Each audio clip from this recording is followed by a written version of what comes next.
샬롬. 오늘은 고난주간 묵상 제6번째 시간입니다. 본문은 누가복음 23장 44절부터 49절까지며 핵심 구절은 제6권 누가복음 23장 46절에 내 영혼을 아버지 손에 부탁하나이다 라고 말씀하신 주님의 음성입니다. 깊이 묵상하시고 은혜 받기를 소원합니다. 첫 번째로 이 주님의 고백에서 우리는 사람만이 영혼을 가진 유일한 존재임을 다시 생각하게 됩니다. 일찍이 하나님이 천지를 창조하실 때 그때 상황을 창세기 1장 27절에서 이렇게 말씀하고 있습니다. 하나님이 자기 형상 곧 하나님의 형상대로 사람을 창조하시되 남자와 여자를 창조하시고. 아멘.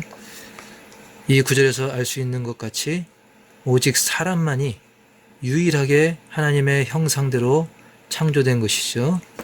하나님은 자기의 형상대로 사람을 창조하셨습니다. 동물을 창조할 때는 그렇게 하지 않으시고 그저 말씀으로만 창조하셨죠.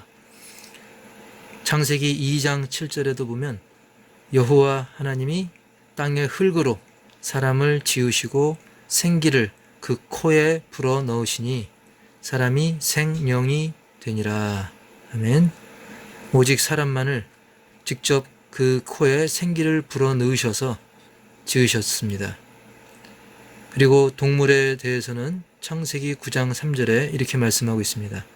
모든 산 동물은 너희의 먹을 것이 될지라 채소같이 내가 이것을 다 너희에게 주노라. 그래서 우리가 오늘날 소고기, 돼지고기, 닭고기 먹으면서도 그냥 부담 없이 먹는 것입니다. 왜냐하면 하나님께서 그것을 마치 채소처럼 우리에게 먹을거리로 주셨다는 것이죠. 동물은 이렇게 사람을 위해 존재하는 것입니다. 즉 사람만이 영혼을 가진 특별한 그리고 무엇보다 하나님의 형상대로 지음받은 귀한 존재라는 것이죠.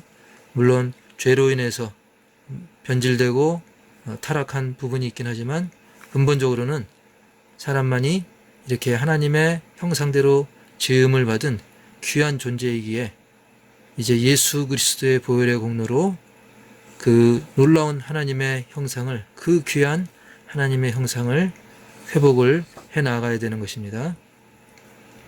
두 번째로는 육신도 중요하나 우선순위는 영혼이라는 사실입니다.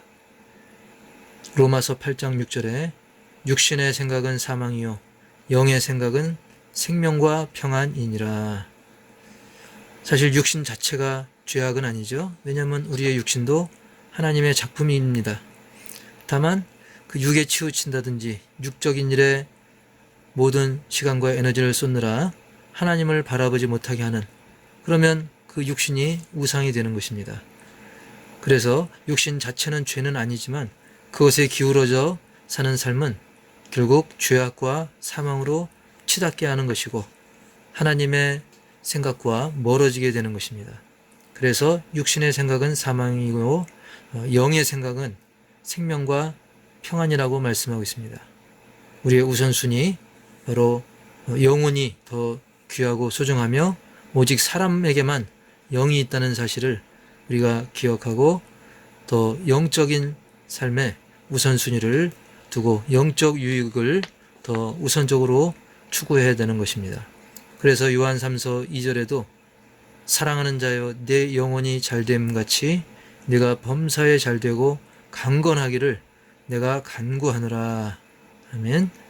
우리가 축복할 때 건강하고 일이 잘되고 그런 것도 중요하겠지만 더 중요한 것은 영혼이 잘됨이 우선인 것을 이 축복의 구절이 보여주고 있습니다. 범사에 형통하고 건강한 것보다 영혼이 잘 되는 것이 우선이고 그리고 그 이후에 건강과 범사 형통이 따라오게 되는 것이죠. 그래서 다른 것은 다 놓치더라도 영혼을 절대 놓쳐서는 안 되는 것입니다. 물론 영혼도 잘 되고 다른 것도 다 잘 되면 금상첨화이겠지만 우선순위를 우리는 결코 잊지 말아야 되는 것입니다.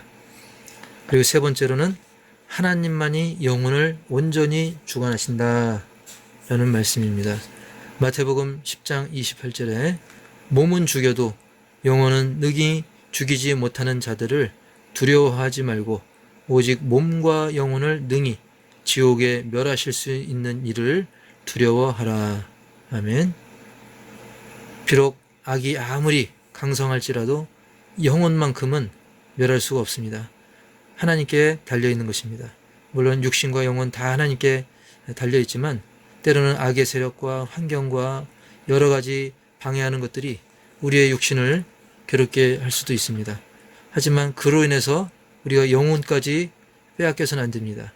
영혼만큼은 하나님만이 주장할 수 있는 것입니다. 우리가 마귀에게 속아서 우리의 영혼까지 스스로 내어주는 그런 어리석음을 범해서는 안 되는 것이죠. 한편 이 말씀은 순교의 동력이 되는 말씀이기도 합니다. 비록 순교를 당해서 육의 목숨은 잠깐 끊어진다 할지라도 하나님이 다시 살리시고 또 그 영혼을 주장하시고 무엇보다도 최후의 심판주는 오직 하나님이시기에 많은 이들이 순교를 당하면서도 끝까지 믿음을 지켰던 것을 우리는 깊이 새겨야 되는 것입니다. 로마서 8장 15절에도 너희는 다시 무서워하는 종의 영을 받지 아니하고 양자의 영을 받았으므로 아빠 아버지라 부르짖느니라. 아멘. 자, 이 말씀은 우리가 예수님으로 말미암아 과거 종의 차원, 육의 차원에서 이제는 하나님의 자녀의 차원으로, 영의 차원으로 더 깊이 변화받았기에 이제는 하나님을 마음껏 아빠라 부르면서, 아버지 정도가 아니라 친근한 아빠라고 부르면서 아버지 하나님을 더 가까이, 아버지 하나님을 더 많이 찾으시라는 말씀인 것입니다. 과거의 종의 입장에서 이제는 양자의 입장으로 변모되는데, 세상에서 양자는 때로는 천대를 받고 우선순위에서 밀리기도 하지만 하나님이 우리를 자녀 삼으신, 양자 삼으신 것은 오히려 하나님을 아버지가 아닌 아빠로 부를 수 있을 정도로 친근한 사랑을 우리에게 보여주고 계시는 말씀입니다. 그래서 우리는 지금보다 더 자주 하나님을 찾으시고 하나님을 더 가까이에서 그 은혜를 더 풍성히 누리기를 소원합니다. 사도행전 7장 59절에 그들이 돌로 스데반을 치니 스데반이 부르짖어 이르되 주 예수여 내 영혼을 받으시옵소서 하고 라고 말씀합니다. 이 상황은 지금 순교당하는 상황입니다. 그럼에도 불구하고 자신의 영혼을 받아주시기를 스데반은 잊지 않고 기도했던 것입니다. 비록 육은 죽어가지만 내 영혼만큼은 하나님이 받아주시기를 기도하는 것이죠. 뿐만 아니라 이 영혼을 주님께 맡기니 정말 이제 나를 이렇게 치는 원수들의 죄까지도 주님 용서해달라는 그런 마음의 여유까지 주신 것입니다. 이것은 사람의 마음대로 되는 것이 아니라 성령의 인도하심으로 그렇게 되는 것이죠. 내 영혼을 주님께 맡길 때 하나님은 더 많은 영혼들을 품고 사랑할 수 있는 그런 사랑의 은사도 우리에게 허락하는 것입니다. 그래서 60절에 스데반의 기도가 나옵니다. 주여 이 죄를 그들에게 돌리지 마옵소서. 이 말을 하고 그는 잠들었다고 했습니다. 비록 육신은 죽지만 다시 깨어서 하나님 나라에서 영생복락을 누리게 되는 것입니다. 오늘 말씀을 통해서 우리는 한 가지 생각해 봐야 됩니다. 지금 이토록 소중한 우리의 영혼, 나의 영혼, 과연 우리는 그 영혼을 누구에게 의지하고 있는가? 행여 세상 물질이나 제도나 정치나 여러 가지 세상의 다른 물질들에 의지하고 있는 것이 아닌가? 그러면 안 되겠죠? 오직 우리의 영혼을 마치 스데반이 하나님께 부탁했듯이 예수님도 십자가상에서 내 영혼을 아버지 손에, 하나님 아버지 손에 부탁한다라고 말씀하셨듯이 우리의 영혼을 세상 그 무엇도 아닌 하나님 아버지께 맡기는 그런 삶을 살아가시기를 주님의 이름으로 축원합니다.